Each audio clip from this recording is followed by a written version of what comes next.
we continue to discuss how we can try to guess the passphrase of wpa-PSK and wpa2-PSK using a captured four-way handshake.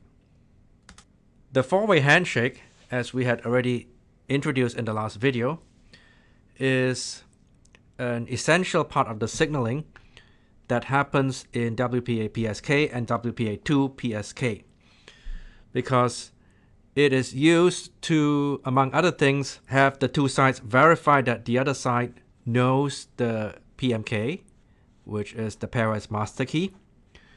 It is also used to then derive the PTK, pairwise transient key, which is actually used for the encryption, whether with AES in the case of WPA2 or RC4 in the case of WPA. And there are other purposes as well, as we saw in the last video. In this video then, we want to take a look at how we can exploit the information that is revealed in a four-way handshake in order to try to then guess the passphrase. What do we mean by exploiting the information that is revealed? Well, it turns out that, and it sort of makes sense, that because at the time when the four-way handshake is happening, the communication cannot be encrypted, and it cannot be encrypted because the PTK itself is being derived in this process, and so it cannot be used yet until this four-way handshake is over. Then the encryption can be turned on. So because of that, the information is being exchanged in plain text, and so the idea here behind our approach is that we need to be able to capture a four-way handshake that happens between some other client, a legitimate client, and the access point. We capture a four-way handshake. Now, the PTK is not going to be very useful to us in this case. Anyway, it's not even sent over the air, as it shouldn't be. Given the four-way handshake, we are going to be able to see what is the A nonce and what is the S nonce.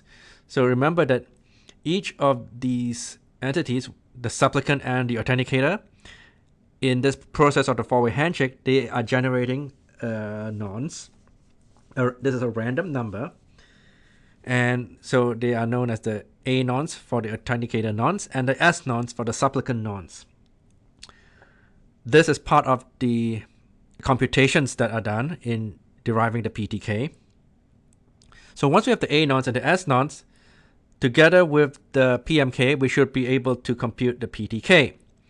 Now, we cannot use the computed PTK for verification purpose to check whether our guess is correct, because the PTK is not sent over the air. Not to worry though, because there's another entity that is sent over the air, and that's the MIC. We see in message 2 and message 3, so the first message is coming from the authenticator, there's no MIC, but in message 2 there is, and in message 3 there is also the MIC. Based on this then, if we have either message 2 or message 3, we are able to see what the MIC is. And as you might be able to guess then, we guess a passphrase. And then from that passphrase, we use PBDKF to compute the candidate PMK. And then with the A nonce and S nonce, we can compute the MIC. We can check if it's the same as the MIC that is seen in this captured handshake.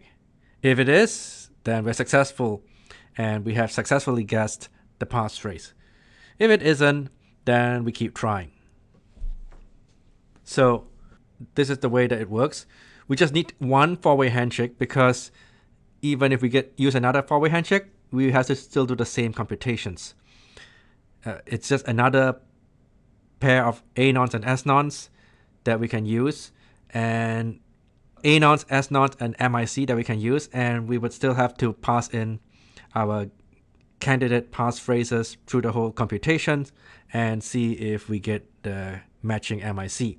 So we just need one four-way handshake. In fact, we don't even need all 4 messages, because looking back at the diagram, we see that if we have message 1 and 2, we have both the A nonce and S nonce and MIC. If we have message 2 and 3 only, we have S nonce, A nonce, and MIC. Message 4 is just an acknowledgement. So we see that we don't even need all 4 messages. If we have 1 and 2 or 2 and 3, we should be good as far as our purpose is concerned. And then we go through many different candidate passphrases using a word list, compute the PMK, and this uses the SSID and PBKDF2 SHA-1. So because it uses the SSID, we cannot just simply have table lookups of PMKs based on whatever passphrases, because if that were the case, then the procedure would be, instead of using these word lists, we would use lists of PMKs that are associated in a one-to-one way with these words that you might find in word lists. But because it is also a function of SSID, generally we have to start with the word list and then compute the candidate PMK corresponding to the candidate passphrase. Clearly then, we are just guessing and verifying, so this won't succeed against well-chosen passphrases that use combinations of words or even not words, just various random combinations of letters and special characters.